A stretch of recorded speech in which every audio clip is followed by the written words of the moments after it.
രാജ്യത്തിന് നേരെ ഭീകരർ വെടിവെച്ചപ്പോൾ അത് ഈ രാജ്യത്തിന് നേരെ നടന്ന വെടിവെപ്പായിട്ടാണ് ഞങ്ങൾ കരുതിയത്. ഞങ്ങൾക്ക് നേരെ ഉണ്ടായ വെടിയുണ്ടകളായിട്ടാണ് ഞങ്ങൾ കരുതിയത്. ഞങ്ങൾ രാജ്യത്തോടൊപ്പം ഞങ്ങൾ ഉറച്ചു നിന്നു. ഈ രാജ്യത്തെ ജനങ്ങളെ സംരക്ഷിക്കാനുള്ള ബാധ്യത ഈ രാജ്യത്തെ ഗവൺമെന്റിനുണ്ട്.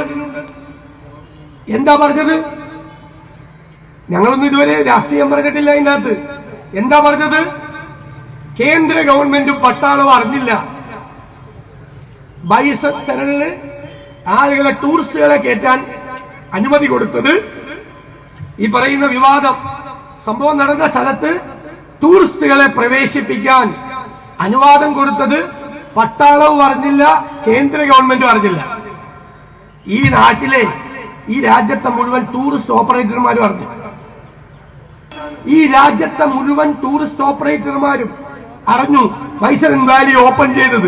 ഇന്ത്യ ഗവൺമെന്റ് അറിഞ്ഞില്ല, ഇന്ത്യയിലെ പട്ടാളം അറിഞ്ഞില്ല എന്ന് പറഞ്ഞാൽ അത്രേ ഞാൻ പറയുന്നുള്ളൂ. ഈ സമയത്ത് രാജ്യം ഒരുമിച്ച് നിൽക്കണം.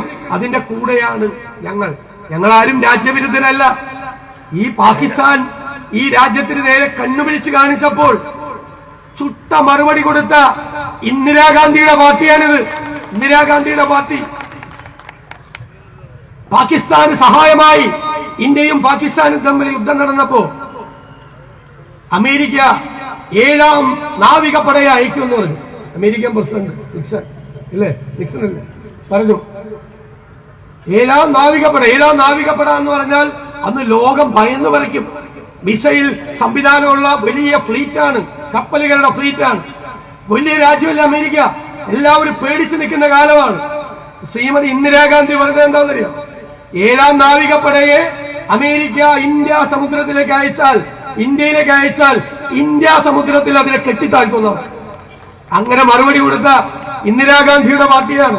ഞങ്ങൾ ഈ രാജ്യം ഭരിച്ചപ്പോൾ ഈ വൈദേശിക ഭീഷണികളെ നേരിട്ട രാജ്യമാണ്.